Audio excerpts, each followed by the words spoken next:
Hmm. Watch some good TED Talks today. If you don't know what TED is, definitely look it up. TED, it's on YouTube. Just type in TED Talks. They all come up. It's like a big talking conferencey thing event where people talk and people listen. But it's like really good talks, like really inspirational talks. And like apparently Ben Time was saying they're like $100,000 for a ticket to this event. That's a lot of money. And then $10,000 just to be in an event where you can sit and watch it on a screen and then watch the mini events. And like $1,000 just to watch it live on your computer. Or you could just wait 6 months and see it free on YouTube. Please. But yeah, some really good ones. What were a couple? You had one about motivation, which is a good one. Check it out. Just type in TED motivation, it'll come up. Geez, I'm bad with links in that. But TED motivation, how he talks about you pay people more money, like a carrot on a stick. Like you say, ooh, that carrot, more money, and you thinking you'll do the job better. So the more money you offer, the better you do the job. No. What he says is that for jobs which aren't just mechanical, put this on that, do this, very straightforward, rah rah rah. For things that require a little bit of brain work, the best thing to do is to give people responsibility, self-actualization, and things like that. It's on the top of Maslow's hierarchy of needs, by the way, I believe. Marketing degree talking there, but he talks about how Google, how a lot of their products come from the like 20% of the time the engineers are allowed to do whatever they want. They're just allowed to create whatever they think, whatever they want for the day. That's not related to their work, or it's like not necessarily their work, and they come up with great ideas. Well, they come up with Orchid, which is a terrible idea, but I think Gmail, they said, came from that. Good on them. And you have cool things like that, and even work systems where you don't have to show up at a certain time and be at the office. You do your own times, go to the office if you want. Meetings are optional. It's just that you do your work. If you do your work, then you get paid and you keep your job.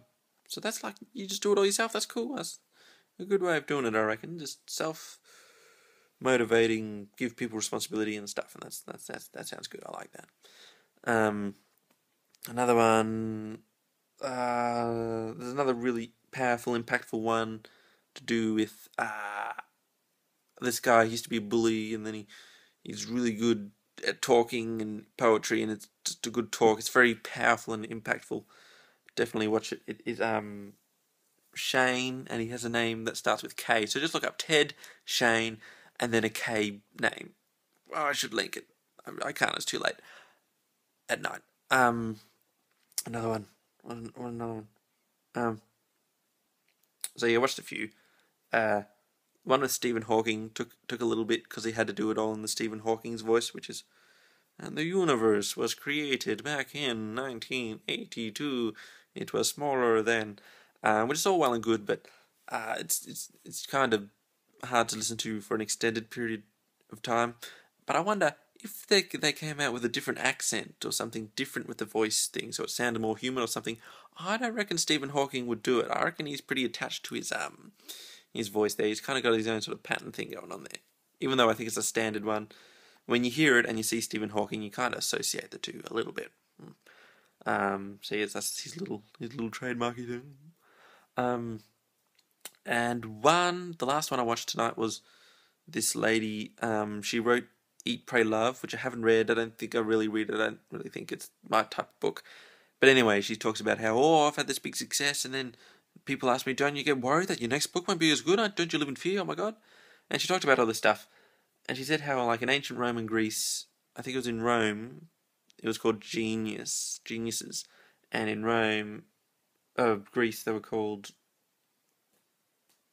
starting with the D, dogs, Doritos, Dynamite.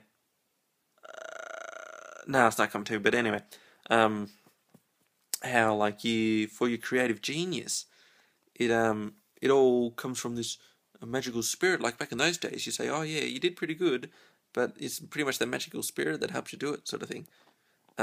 Which I don't kind of like. I don't like that theory. She liked it because then it kind of disembodies you from and separates you from the creative process. So then you don't have to stress so much about, my next project has to be the best thing ever. It has to match up to what I've done before. Because if it doesn't match up, it's just because the spirit does it. It's okay. I don't have to worry about it. But no, I reckon take responsibility for your own stuff. If you do something awesome, own it. And if you do something crap, own that too. I mean, it's all you, I reckon. So that's what I did like there. It takes like responsibility and credit from yourself and gives it to something made. Well, I don't know, it might not be made up, but for me, it sounds made up.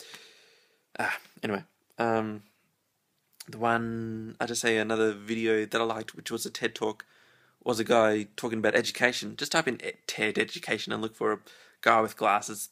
It's a big one, millions of views, and he talks about how in education they rank mathematics and languages at the top, and then arts and everything down the bottom, and how creativity is stifled in school and then further on in work because you can't make mistakes. But if you're going to be creative, you've got to make mistakes.